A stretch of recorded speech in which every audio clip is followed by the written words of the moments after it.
Love podcast, hate nonsense. It's the PoliticsJOE podcast. That was. Oh, sorry about that. That was. I kind of decided that my heart is never in it to screech like Ollie does. So I decided to go for. I said to you, and you didn't understand the reference. I wanted to do it like Scott Aukerman and Comedy Bang Bang, but. Can you not? Because this is going to put Scottish men off of me, and that's like my favourite like genre. He's American. Of men. He's American. Don't worry. Don't worry about it then. That's fine. Ava Santina, capital J journalist, not a Comedy Bang Bang fan. How are you? Well, I'm great, thank you. How are you, Ed Campbell? Bang Bang Man. That's gonna be my name strap. Ed Campbell. Bang, No, bang, wait. bang. We had a better one. Sean came up with this last week. He was gonna. What was it? Sean, what was it? It was like... Body language. That's right. This is Ed Campbell, the body language expert. My widely discredited video. God, we've been taking some hate on the Reddit. Absolutely. And we won't be addressing it any further. Well, I would just actually like to say that I'm now not looking at it anymore because we had some fun there, guys. But there are already, I already get so many ugly direct messages that are actually so heinous. To the point someone was like, oh, why? She's always making fun of the horniness in her DMs. I'm not. I'm condemning it in a humorous way. I'm saying, please stop sending me your penises and no one is listening to me. No, I suppose there is the humiliation element of it. As in, like, there will be people with humiliation kink being like, who want you to talk about it. Yeah. I suppose. So, but if you're them, stop doing that. Like, don't do that. Yeah. It's really weird. As per, don't send Ava photos of your penis. Yeah. That's a blanket statement which is attached. Signed off. Yeah. I don't really know how we pivot into the next bit. I'm going to flag it. I was trying to think of a segue about what we're about to talk about. Penis, Nadine Dorries. Oh, well, I thought we'd do Braverman. Oh, we're doing Braverman. I was about to jump straight into the... Okay, fucking hell. This is a discussion we should have had off mic. We've already pre-recorded an interview about Suella Braverman with... Now we've ruined the magic of television. Well, why do we... Well, we're about to do an interview with friend of the podcast, a man who works for... What's his title? Matthew Torbitt, who works for a Labour MP. Yes, but is also very, very good friend of ours, very good friend of mine, been my very good friend now for years and years, actually. Do you know, who remind me to tell this? I first met Matt when he just turned his life around, like proper. Yeah. And he'd come to, I was producing someone years ago, we did a live event, and he stood up and told this story about what had been going on in his life. And we've been friends ever since. Oh. And you're going to hear that story now. Yeah. So this is Matthew Torbitt. And just like that, we're now joined by Matt Torbitt. How are you? Afternoon, I'm good. Are you? I'm doing very well. You work for a Labour MP. That's true. And you're here, and Ava's got a disclaimer as well. Matthew is my friend.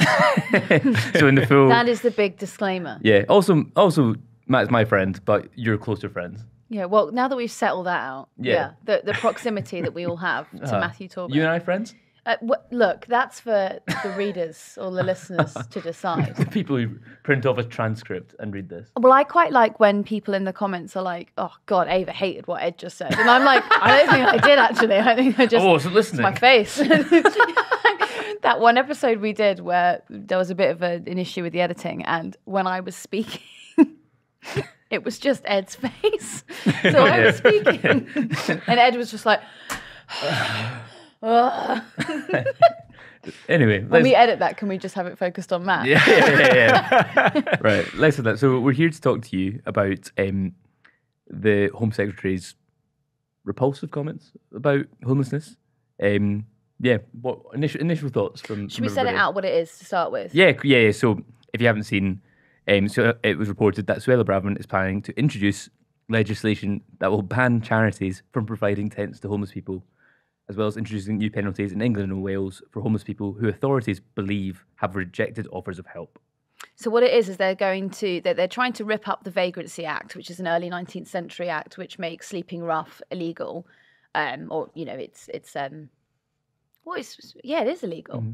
But so by ripping that up, they're going to curb homelessness by making tents illegal rather than sleeping rough illegal, which in some people's world is a theory.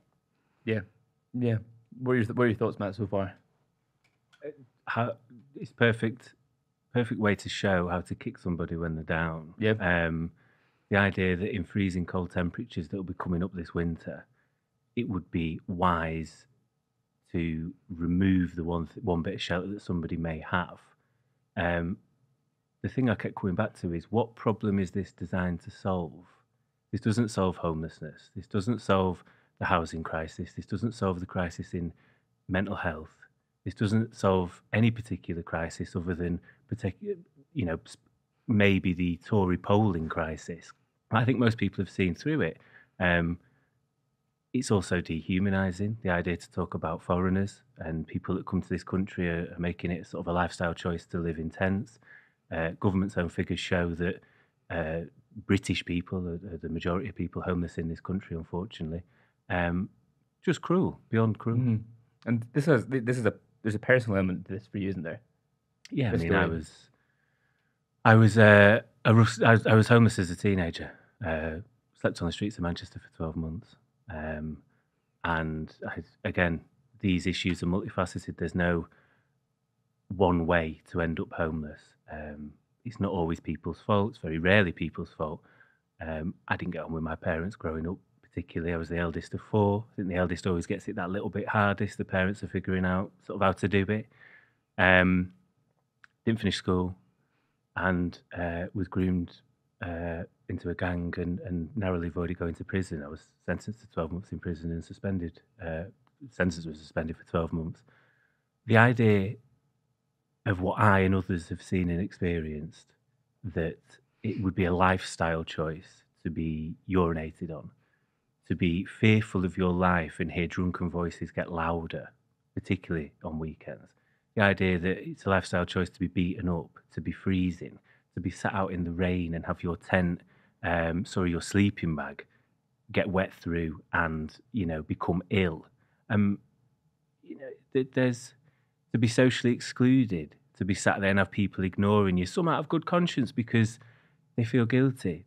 They don't want to give you change. The charities say don't give people change. It's a lack of understanding, maybe purposeful ignorance.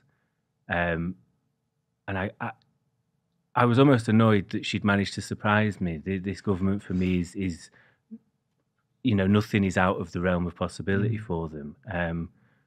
I just think it's going to take some real going to make homeless people the real bugbear of society. How for people who haven't experienced homelessness, particularly street homelessness, can you explain what it's like to wake up on the streets and like what that day to day is like? What were you feeling at the time? What was your kind of experience on a day to day basis? Waking up's the worst part of the day because you wake. If you do sleep, you're going to get about a couple of hours probably. Depends on the time of year. It's particularly in the city centre, you're going to get busier periods, whether that be around Christmas and New Year and stuff like that. Summer, so a little bit lighter. Waking up's the worst part of the day because you remember where you are and you remember what the situation is.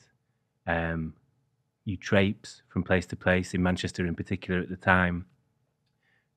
Different types of homeless people tended to band together.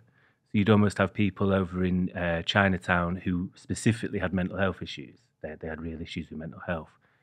Down towards the border with Salford and the train station, it tends to be people that had issues with drugs. You'd have people that would, and they'd almost like gravitate towards each other in communities of their own. You're begging for money, you're being ignored. And that for me was the real issue. Was it hit me the hardest that you didn't speak to people all day. You didn't speak to a single person. That isolation is soul destroying, that you simply don't matter anymore in this world of billions of people. There's nowhere for you to go. There are hostels, not many left. You're safer on the streets, in my experience, because you're essentially almost, imagine being in prison and you're surrounded by people with a multitude of issues. You've got to sleep with your eye open because they're going to nick your stuff, because they want to nick the stuff to get the fix or to get whatever it is they desire, some shelter, whatever it might be. So you were better off on the streets. People are generous, don't get me wrong. People are so wonderful, and I think people feel a real sense of powerlessness wanting to do more for people on the streets, but don't see what that answer is. I think ultimately it's for the government to look at. You had the coalition government in 2015 cut the mental health budget by £600 million. So when Theresa May turned up a few years later and said we're putting a record amount of funding into the mental health system of £1 billion, she's only 400 million up.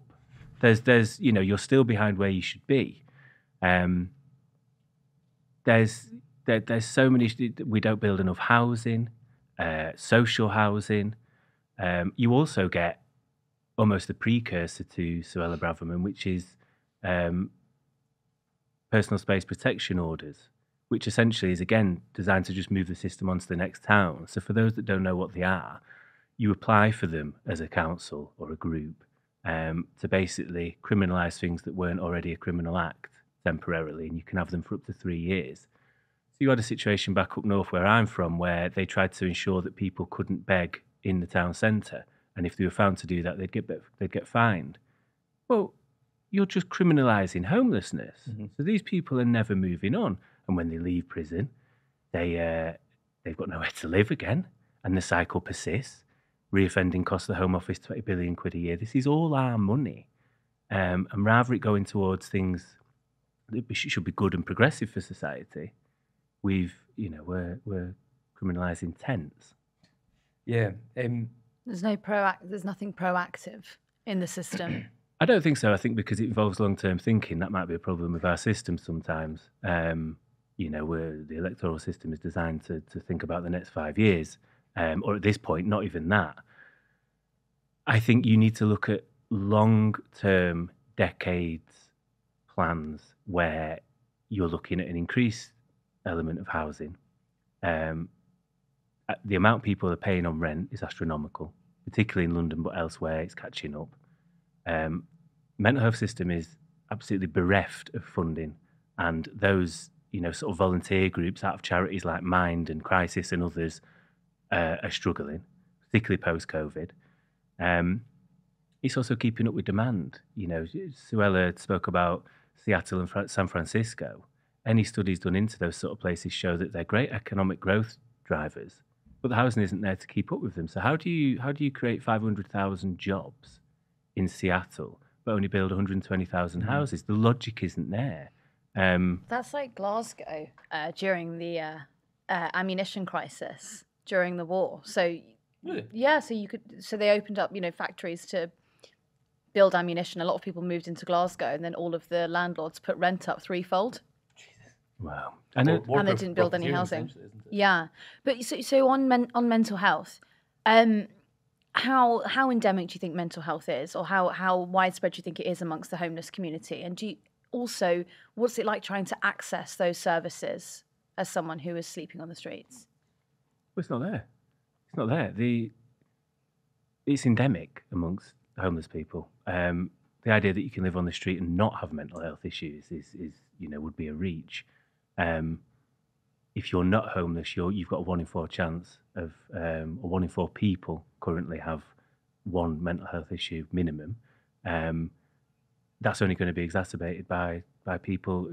It's the same, whether it be prisons, whether it be homelessness. I think you're 35 times more likely to have a mental health issue in prison, but you're sheltered in there. So you take that even more, the figures must be astronomical. You have volunteers groups that can only do so much. You've almost got, a group of merry men going around and trying to do their best. I was homeless during a particular period where there was a lot of squatting in Manchester. Particularly, people might remember Gary Neville's Stock Exchange Hotel was taken over one Christmas, and he allowed people to stay in there over Christmas. I remember one person in particular who said to me, you think moving house is stressful, try moving squat. He says, we've got a load of stuff here that people have donated, but eventually it catches up to you and you've got to try and find another building to put all the stuff in. Now, some at home might argue they shouldn't be there in the first place, but I suppose when desperate, you'll try and find whatever shelter you can.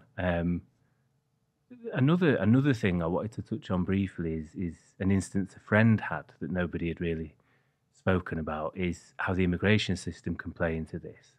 So the Home Secretary wants to talk about the fact that people are coming over here to make a lifestyle choice.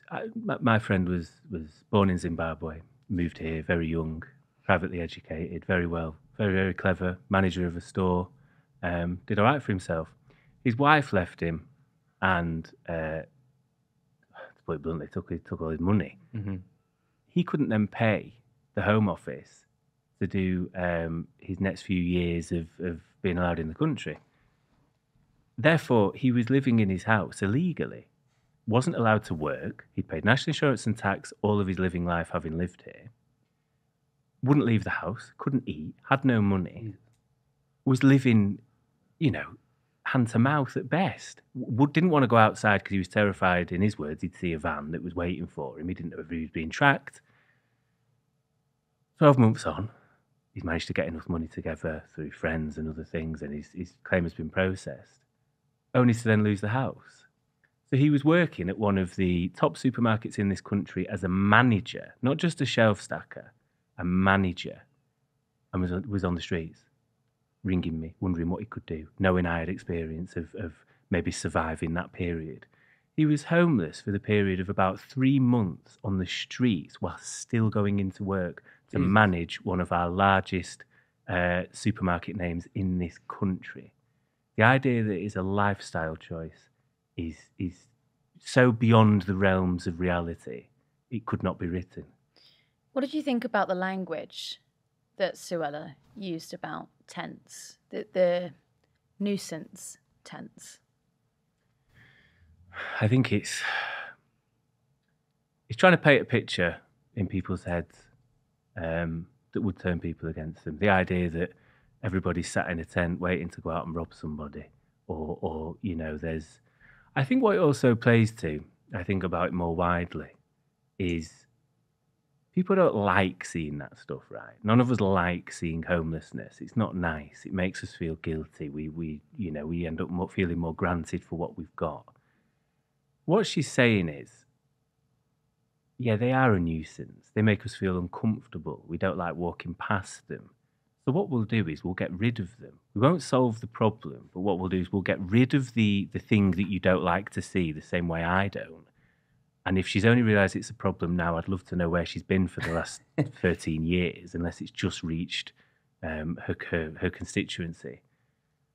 And it's basically picking on low-hanging fruit again, which is the message of this government, which is finding the most extreme cases in society. The whole period I was homeless, I came across one person that said he'd chosen to squat. He was a bit of a nomad, a bit of a rebel. He'd obviously had his own issues, and he decided he didn't want to exist in society anymore. He wanted to be a bit of an off-the-gridder. But she's grabbing that extreme and painting it as everyday life. Well, even that extreme, to me, that sounds like a mental health crisis. Possibly.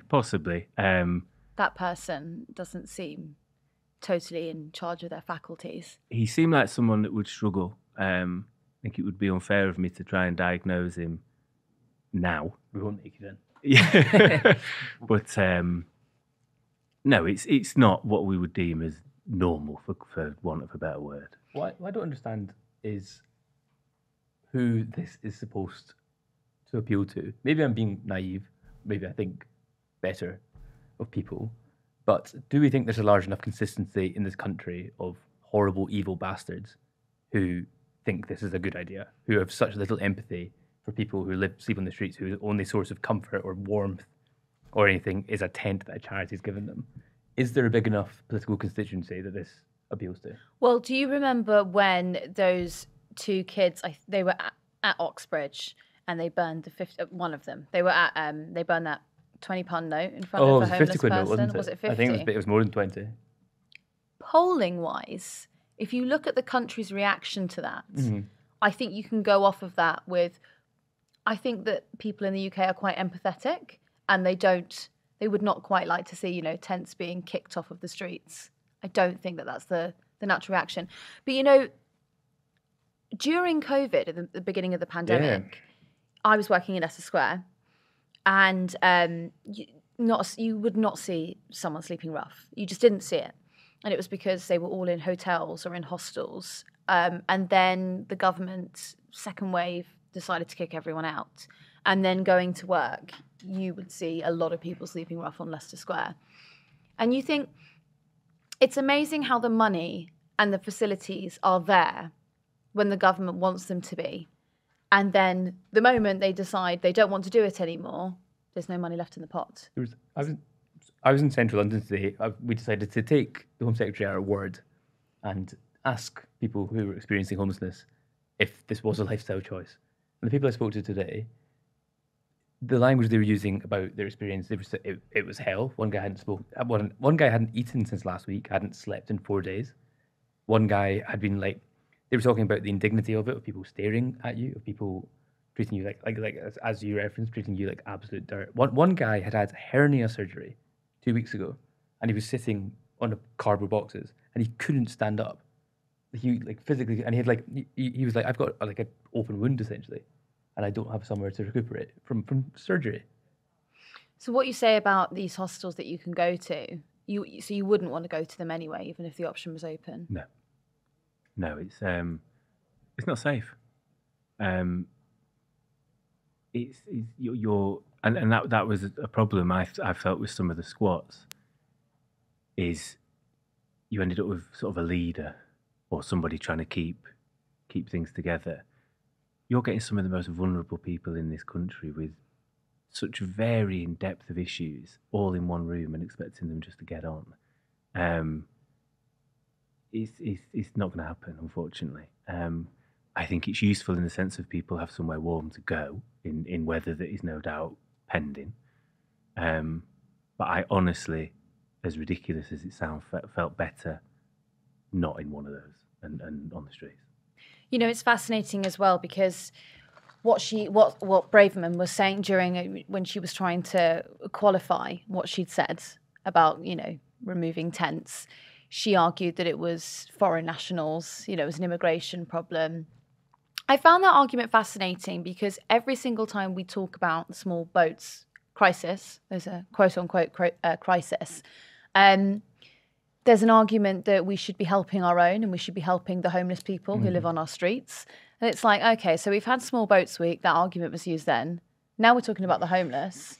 They're a problem as well. Yeah. At what point does human empathy come into anything any policy that woman wants to put down? I honestly am starting to think that she is devoid of any human emotion. It wouldn't shock me. Also, I'd love to see Johnny Mercer as well come and talk about this. Sorry, the Veterans Minister, because the British Legion estimates about 4,000 people who are sleeping rough are veterans. The guy I spoke to today who didn't eat since last week was a veteran, and it was it's incredible. It just seems it's completely devoid of empathy, logic. The whole thing is. But what do you think is the motivation? Is it just to spread more evil? Is there I think that it probably falls under if I'm being generous, it falls under their antisocial remit, which is we're going to clean up town centres. That is what makes it the most heinous, because you're characterising these people as a problem. Unsightly. Oh, you know what we could also talk about is Natalie Elphicke coming out. She was furious about it. She put her upset on Twitter for everyone to see. Normal conservative. Having a normal human reaction. If you've upset Natalie Elphicke, the MP for Dover, who can usually be found, shouting something pretty abysmal about people who've had to risk their lives by crossing the channel, you've really upset the wrong crowd there. You've upset everyone. So she said, in all of her years in tackling homelessness, no one has ever suggested banning tents. Yeah. Well, even a stop clock is right twice a day, I would say, about Natalie Elphicke. No, because again, it comes back to my main thing. I always try and look at things in a logical, evidence-based solution when it comes to policy. And I cannot fathom what problem this is aiming to solve, because I don't think tents are the problem of our city centres or town centres. I think people being homeless and finding themselves in different levels of homelessness is the problem. Mm-hmm. I don't think it's far to say. it's not just a housing crisis. We're a country in crisis. People can't access healthcare, dentistry. We're going to go back to a time, if we're not careful, of children being like from pre-Victorian era with no teeth. This is a realistic. It's like the 1834 Poor Law, in which before the welfare state, if you didn't have any money, you weren't treated. You were reliant on charities. That's where we're heading. We're not ultimately that far from it when we look at policies like this. A lot of homelessness is reliant heavily on charities anyway. And that's what, just a quick mention for the charities like Shelter, who do incredible work, reliant heavily on donations. You're going to now penalise. You've already offset your expenditure to charities, right? Which arguably is a problem, the welfare state is responsible for. You've already offset your charges to a charity and to donations. Now you're going to try and penalise the charities. It's almost like it's like full circle here. It's like, let's bankrupt Shelter. And then what? Yeah, it's like, let's undo all the welfare reforms of the Attlee government and let's strip back laissez-faire even more. Yeah. It's like we're going back, like you said, we're going back to pre-Victorian era kind of attitudes towards destitution. Which is weird because arguably, pushing your monetary issues onto a charity is quite small state, quite small C conservative. What do you want? You want no government at all? No regulation.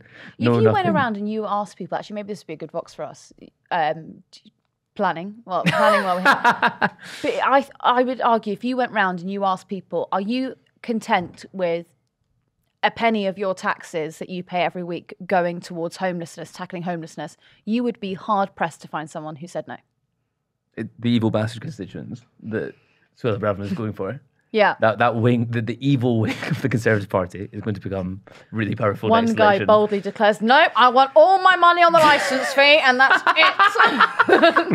it. The one anti-state but pro-licence fee Conservative voter. Yes. He's a guy.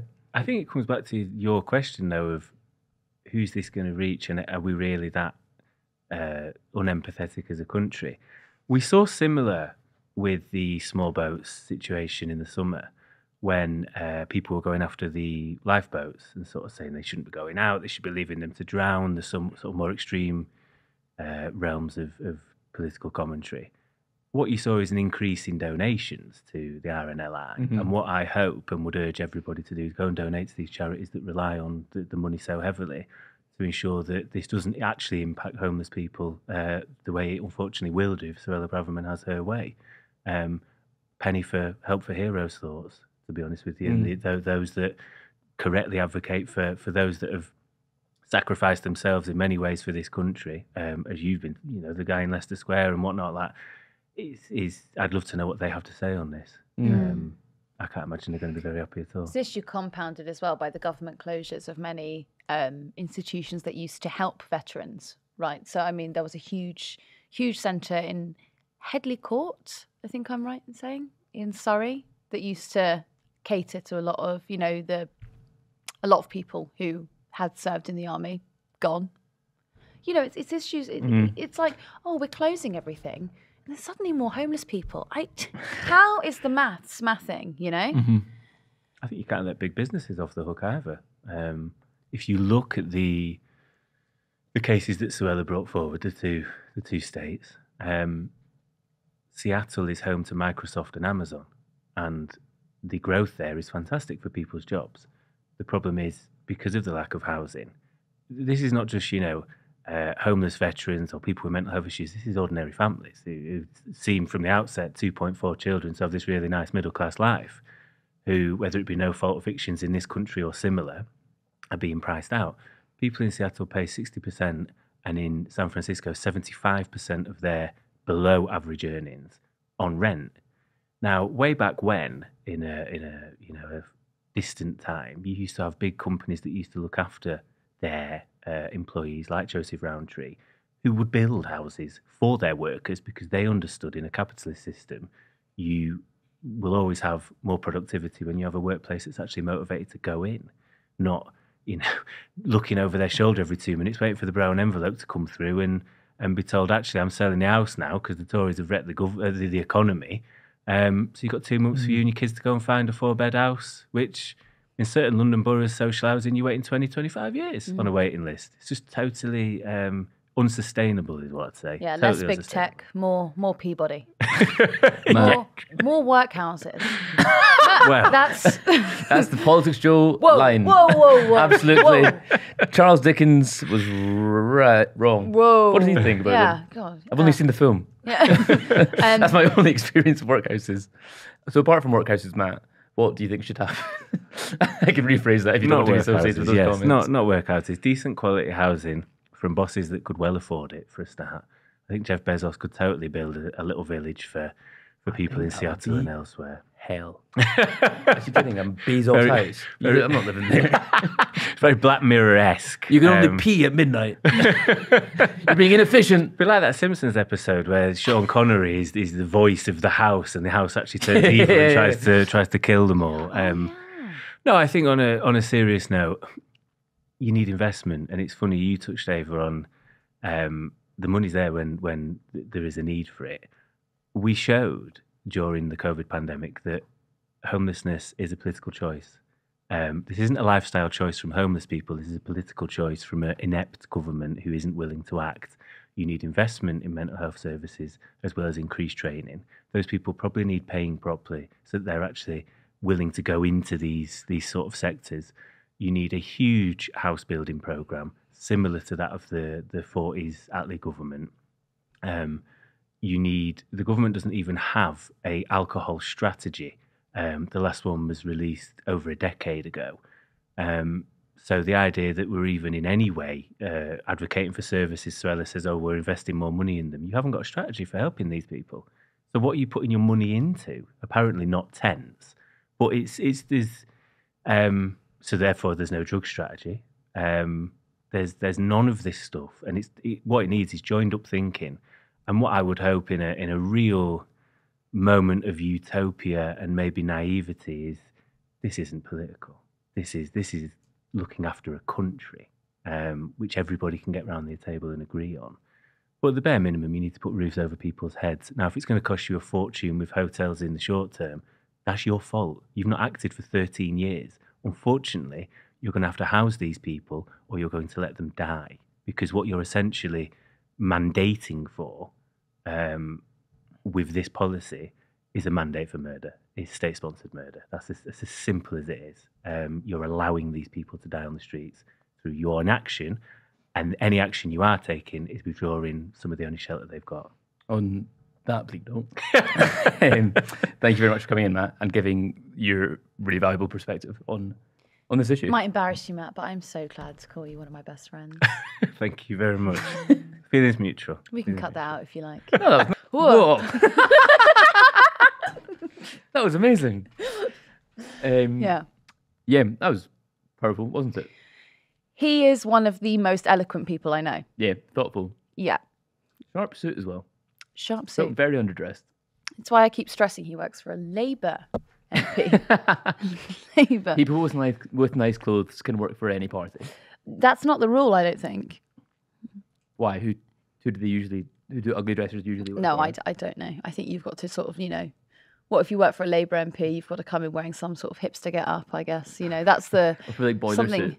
Everyone's from Islington apparently if you work for the Labour Party, and all of that jazz. Yeah. So you wear, just hemp. Yeah, pure hemp Pure everywhere. Hemp. Nadine Dorries, she's back She's back. with a bang. We missed her. It was pretty nuts. That's what we're about to talk about. She claimed in her... Sorry, the book is so funny.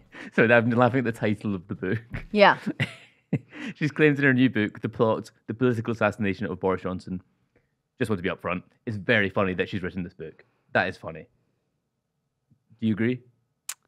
No, because I think that an upstanding member of parliament should have been serving her constituents rather than writing a book. And the timeline of this would suggest that while she was still in charge of that constituency, she was off tapping away.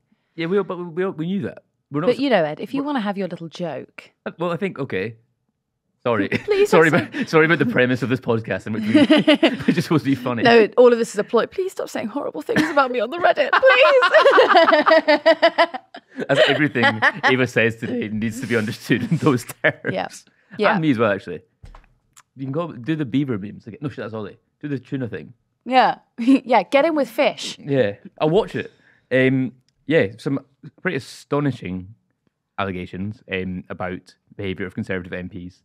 A Conservative colleague told Nadine that a woman who reported to party chief that she'd been raped by an MP, the MP had given her a date rape drug. No further action was taken, and a second complaint about the same MP was made by a vulnerable woman who was too frightened to go to the police with her story. When her mental health declined, party lawyers are said to have organised for her to have treatment funded by the Tories, which is.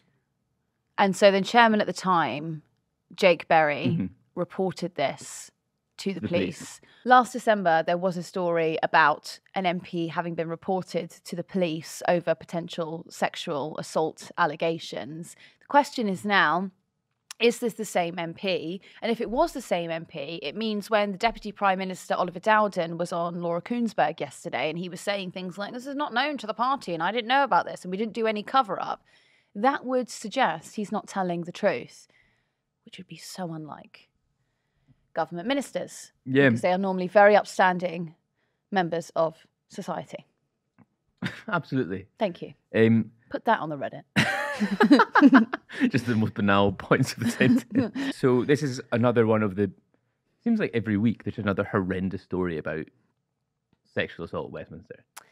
There is, I would describe it as an epidemic. Yeah.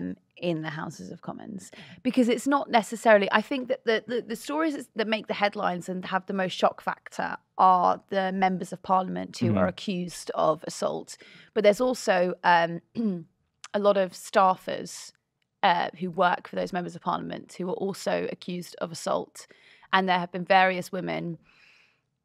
I mean, women I've spoken to in a personal capacity as well. It's very, very difficult to report. On the sexual allegations. And a lot of that is to do with the structure of Parliament. So there's no direct line of authority. So within the House of Commons, the House of Commons is not your employer. The Member of Parliament that you work for, the Lord that you work for, is your employer. So there's no HR department. And the person you might go to for human resources would be their office manager. And you're not allowed to do this anymore, but a lot of it used to be that the office manager would be their wife. In a lot of cases, well, we can talk about this one, Natalie Elphicke, who we just spoke about, Charlie Elphicke, there were some allegations against him, who used to be the former Member of Parliament for Dover. The office manager was Natalie Elphicke, his wife. Yeah. So you can imagine the person who wanted to make those allegations is not going to go to his wife to report them. And there isn't another structure in place. There isn't a person to go to that is like a catch-all, you know, unless you go to the Speaker's office. Now, if you have just been assaulted, this is not me apportioning blame to the Speaker in any sense of the word, that's not the place you want to go, No. you know? I suppose because it's such a, from an outsider's perspective, it's just such a labyrinth of Byzantine-like place of work. There's no clear structures. There needs to be like an HRification of Westminster, seemingly, to get even the most basic kind of rights or protections that literally anywhere else, any other workplace you get. You're afforded those rights. You have a separate HR manager and you have a right to representation in interviews. If you're supported if you're making a complaint against someone. Well, I'll present you with another argument, which is why. Okay, so say you had a separate body in Parliament that just dealt with allegations or bullying, sexual, whatever, you know, horrendous thing you've experienced. Say you had a separate team that dealt with that. The way, this is not me excusing it before anyone thinks I am, but the way that the Commons works is that everyone knows each other. And it's basically like being, the whole place is like a kind of cumulative workplace, right? And everyone is so gossipy. You know, you go down to the bar on a Monday evening and people are gossiping. I can imagine if you went to, say, said hypothesized institution to report an allegation of something, you would be fodder for gossip later that evening in the bar. That is the nature of how it works. Even that, but surely that's even mental. As in, like, if we were to go for a drink after work, it would be outside off the workplace. there wouldn't be any vested interest in like there's like it's a completely separate thing. Yeah, but it doesn't work like that with them. Can you imagine though? Also, just objectively, me and you going to the pub after work and going, isn't it hilarious that Sean's having a pretty rough time at work? Like, just hypothetically, imagine doing that. But also, be so like also, there's so many things you don't do at work because you're aware of like professional standards about how this will affect your, you just don't, but you behave professionally at work, and that seems to be completely missing from things in Westminster. And like the stories you tell me are like, that is absolutely fucking nuts. Yeah. About the behaviour of people. It just seems everyone just seems to take leave of their senses, or like they're, I don't know. They do seem to take leave of their senses, and I do think it's also to do with like another prevailing power structure, which is that you've got recent graduates who are working with some of the most powerful people in the country. Yeah, mental. And I think that power dynamic is so unhealthy. It's just people who say you've joined an MP to work as a researcher or a caseworker or something like that, and you ultimately want to be an MP for whichever party, and the way that you achieve that is going up the party structure. You wouldn't want you might not want to jeopardize that in any way, and reporting your boss for sexual assault that would probably jeopardize your chances of being an MP for that party. Yeah, I mean we've said it many times on here before. What would be going through your head after you've had the most horrific thing happen to you is not, it's not, let me go straight and do this through the proper channels and let me make sure that all procedure is followed correctly. What is probably going through your head is, you're probably bouncing off the walls and you don't know which way is up and you probably feel like you're drowning. And there's nothing that is more irksome than those little bots on Twitter who always reply to reports of sexual allegations with, well, you should have gone to the police then. Yeah. It's like, all right, Paul.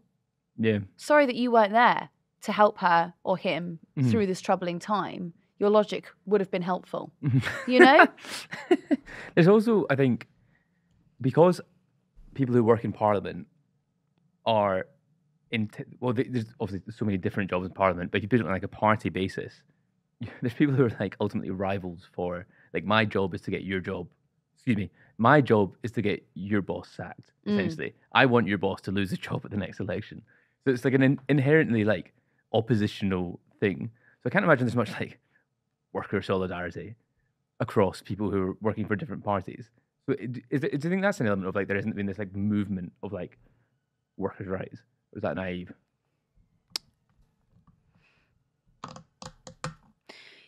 Yes and no. Yes, I agree with you in theory.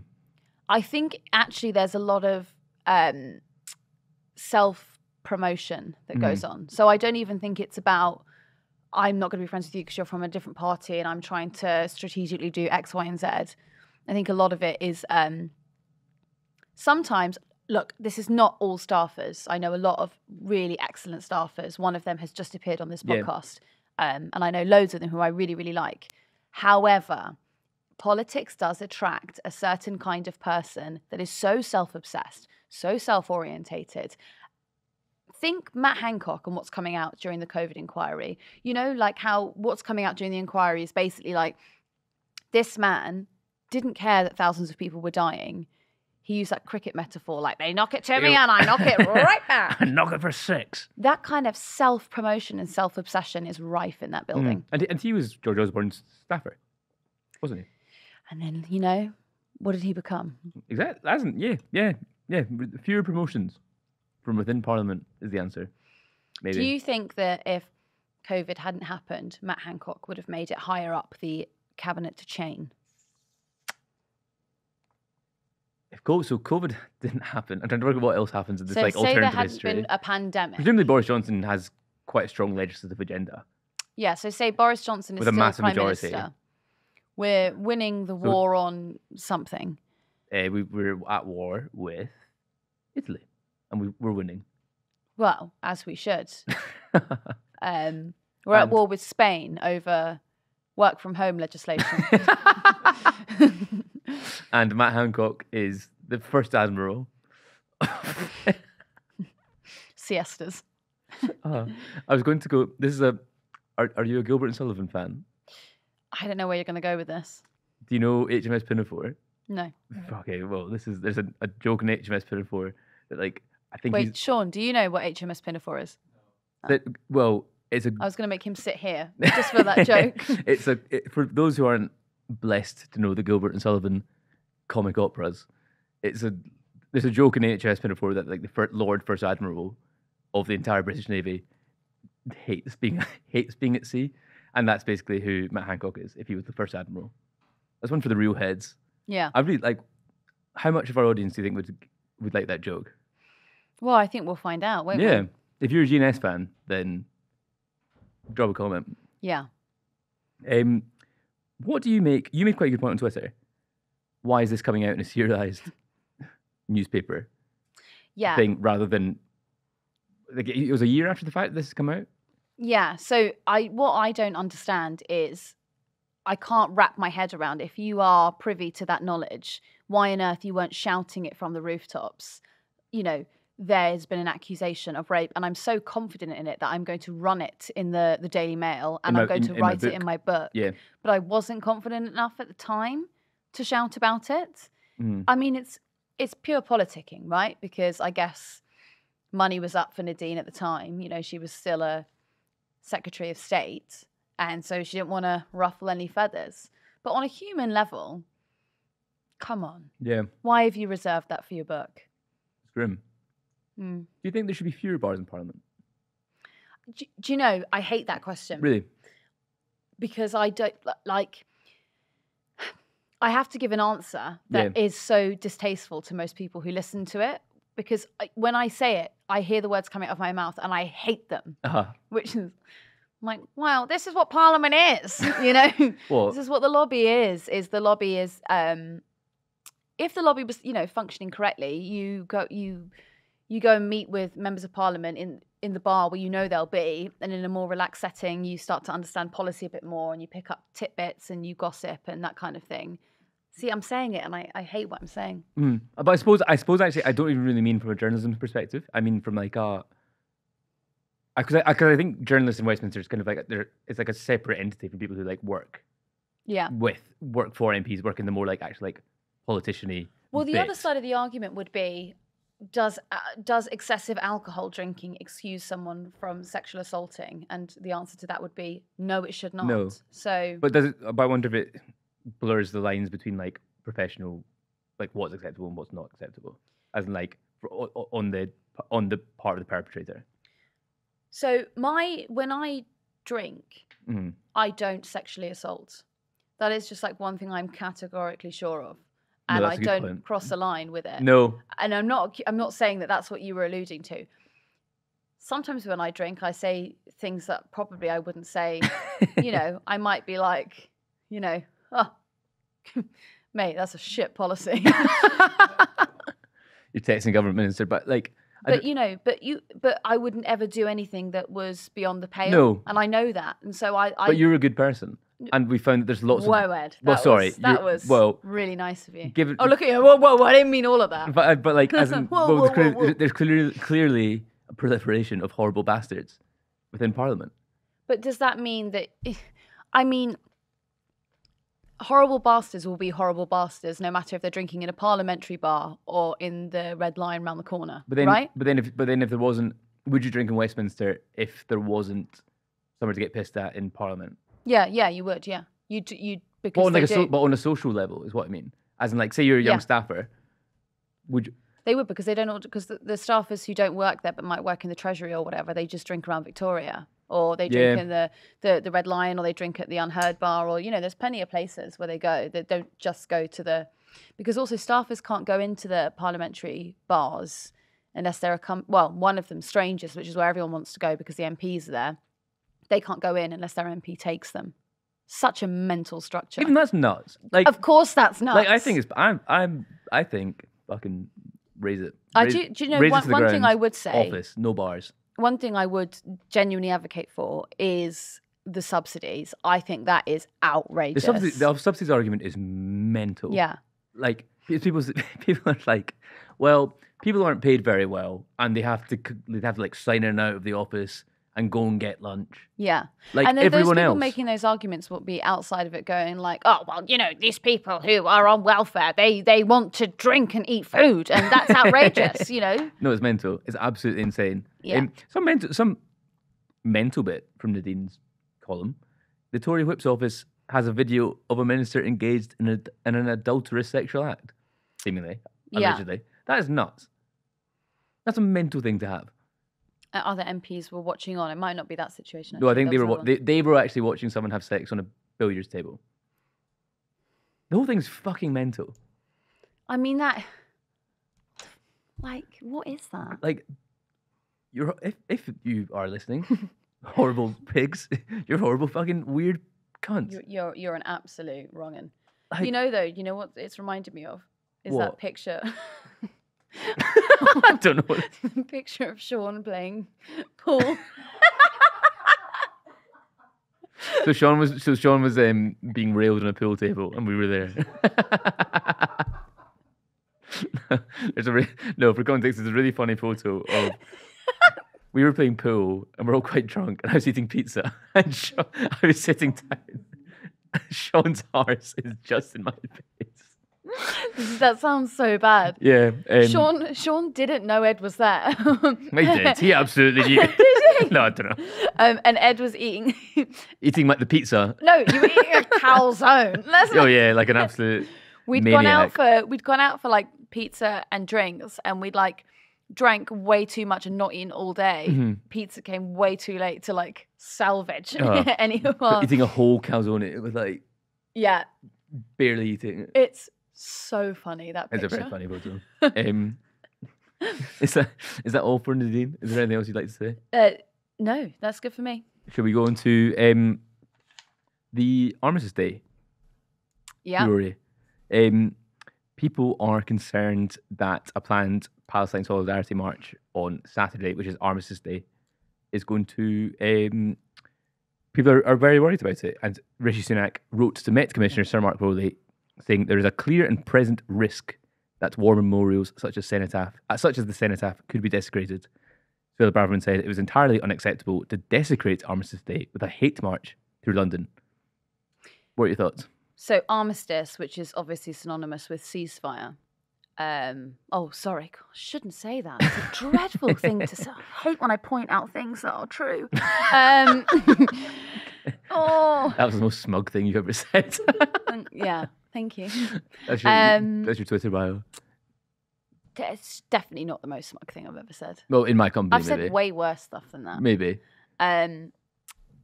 So a march that is not planned to go anywhere near Whitehall or the Cenotaph is going to pose a risk to Whitehall and the Cenotaph. After the silence at 11 a.m. It's a completely different time. It's after the fact. It is at a completely different time, but it's the whipping up of hatred that is being sown about this march. Mm-hmm. You know, it's the planting of, well, no one better interrupt the 2-minute silence. And it's like, yeah, no one better interrupt the 2-minute silence. You know what I was thinking about today as well? You know, there was a Palestinian regiment during World War II. Really? Yeah, there was. Hang on. Do you know what? So I suppose the argument is. Oh, can I tell you what it is? Oh yeah, of course. Oh, I really did. I thought I had it right there. Here we go. So it was an infantry regiment of the British Army that was formed in 1942. It was deployed to Egypt. Most of their work consisted of guard duty. Some of them were killed in Benghazi, where they fought heavy battles against the Germans. Yeah, that kind of feels like that 2-minute silence sort of includes them. You know, if there was like a British regiment of the army. Do you know what? It's something, obviously, people feel really strongly about Remembrance Day. And I think it's important to recognise that the people who did die in service to this country, I think it's like an appropriate thing to do, regardless of like the politics of it. People, regardless of where they fought, there's people who died, which is dreadful, and I think they should be remembered. What I don't really agree with is that is an all-encompassing physical state of remembrance. That's the argument, and it's so disingenuous because even the biggest proponent of Armistice Day and Remembrance Sunday, they do not spend a weekend in a full state of remembrance. Like there's arguments, people are saying this is a distraction on Remembrance Day. Okay, cancel football matches. Yeah. Don't go to cinema. don't see your friends. You sit and think. Is that the expectation on Remembrance Day, Remembrance Sunday, and on Armistice Day is that at 11 you have a minute's silence. That is the conventional. That is the convention. And people talking about British traditions need to be respected. That is the tradition that's being respected. People can have two opinions. People can sit and think about the people who died in World War One, and then they're well within the rights to go and march in solidarity with Palestine. Because also that is all encompassing. It's not just about World War One. Yes, of course it is. Sunday, Yeah, right? yeah. It's about all of the wars. The one thing I found like so frustrating about the right wing commentariat during this time is their need to qualify who in their family was in the army, where they fought, what regiment or whatever. And they're like, my grandfather did this. Okay, well, my very, family members who are basically my age, a couple of years younger, were in the army and have done several tours. I don't feel the need to shout about that because most people in this country have someone who fought in the army. It's not like a right and left wing thing. I don't know if you know about conscription, but that was going on during World War II, and quite a lot of people therefore signed up for the army. Yeah, and after. I think as well, people. I made this point, not to mention it, but I was actually on television on Saturday. And you looked great. Thank you. Yeah. Thank you. You really did. The light really hit you well, Yeah. I thought, It was the thrill of television, of the small screen. But I made the point that, I'm just going to repeat it, that people who died in war, which I imagine was quite hellish, I think that's a pretty grim way to go, being surrounded by, I don't know, in war. War's trench bad. foot. Trench foot. Do anyone die of trench foot? I wouldn't like it, would you? I don't think, can you die of trench foot? Well, probably. Maybe if you've got some kind of illness related to the trench foot. But, okay, I don't know. If your feet get cold and muddy and wet enough for a long amount of time, I'm sure you get some form of pneumonia. Or be more susceptible to it. Yeah, maybe. But anyway, whether or not you died Did I interrupt your point? Whether or not died of being blown up or died of trench Leave us foot. a comment. Do you reckon you could? Like you would, and I don't think you would mind advocating for less war. I think also as well, people say, "Oh, this is disrespectful." Oh, they wouldn't like it. See, because whenever I think about Remembrance Day, I do think about like the World War One soldiers. If you were to have a conversation with them about this, there's a whole lot you'd have to explain. Yeah. They would not. There's just the state of what? Yeah.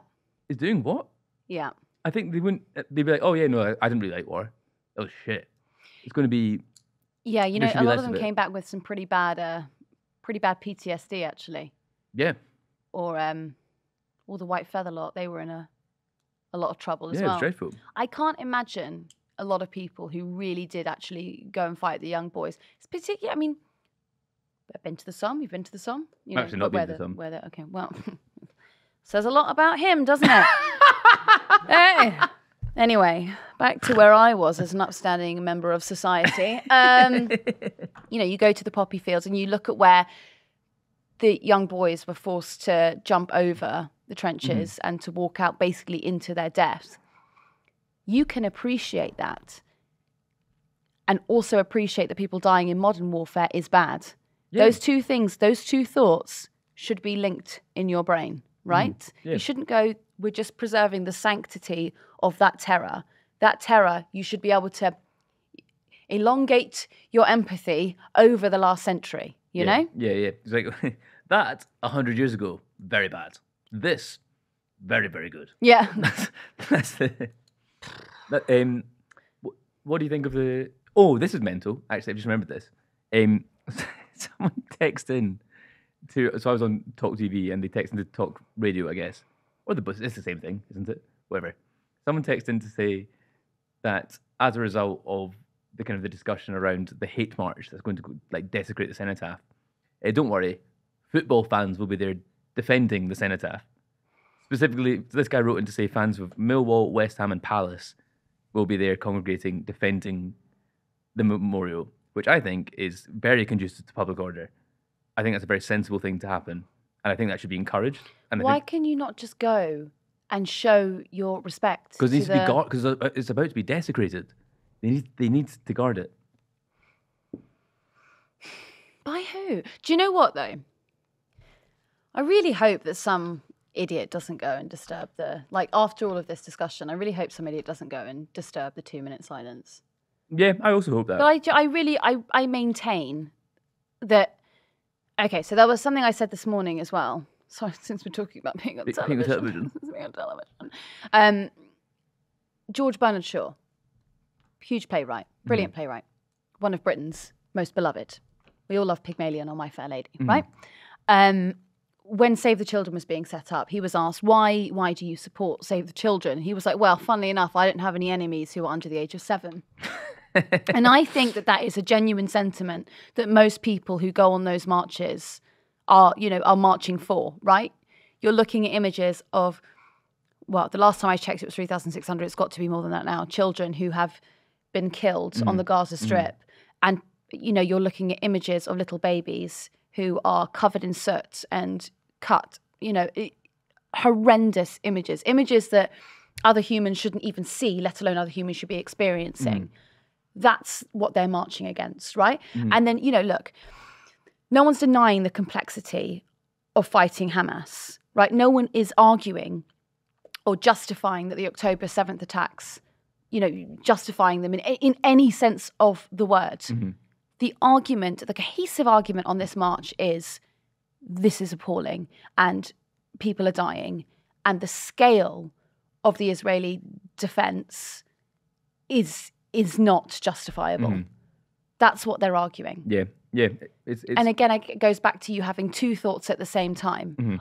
There is not, I don't think that you are a proper human unless you can look at the images of those, how many is it? 30 children? It might be more. The hostages. 30 children who are currently hostages in the Gaza Strip under Hamas. If you look at that and you think anything other than that is desperate and I feel sick, you're an animal. Yeah. In the same way as if you look at the children who are being murdered in the Gaza Strip and feel anything but that compassion, you're an animal. Yeah, it's just the discussion around this is so blunt and there's no nuance. Yeah, and as I think we talked about it a lot. There's no space for nuance in the public discourse of this. No. So I hope we've added some there, perhaps. I don't even know if it's no. I think that there's a loud minority who are interpreting things in bad faith. I think that there's it's like anonymous, a couple of anonymous accounts I was reading over the weekend. And you just think, like, how can you look at either side of this argument and think that it's justifiable for people to be suffering in that way? I don't know. Yeah. Should we leave it there? Is there anything else you'd like to add, to say? We've got, you can go and watch our, it will be out by the time, will it be out? Sean, do you reckon by the time this concludes? Our Elbit Systems piece? Probably. Well, what Sean, treat? depending, I would have thought there will be a film on an action on the taken. PoliticsJOE website about the factory that supplies arms to the IDF, which you might be interested in. Yes, and I made a film about a different factory. You did. You did make it a couple of months ago, yeah. Yeah, in Leicester. Yeah. A lot of factory-based content. I went Kent, you went Leicester. Yeah, and that says a lot about us. Yeah, so we don't go any further than... Strict Midlands. Yeah. No further north. Thank you everyone for listening. As always, join us for some informed, nuanced debate in the subreddit r/PoliticsJOE. Is there anything else you'd like to plug? Yeah, or something heinous in my DMs. Why not? Yeah, don't do that. Let's discourage that. Don't send it to me instead. Let's see what happens then. Send Ed your penis. Is that like an AA thing or something, like you go to take a drink but you do something else, like you try and replace one bad behaviour? Ed, I've been thinking about sending over my penis. So yes, I'm your sponsor in the in the Dick Pic Anonymous. We get like your girlfriend to filter them instead. Like, oh my God, she'd actually really, I think that's that'd be awful. Let's not do that. Ed's like, let me just check on it first. That was heinous. Anyway, thank you everyone for listening. Thank you, Ava. Thank you. Thanks Ed, everyone. was it? Yeah, fuck off. Grand.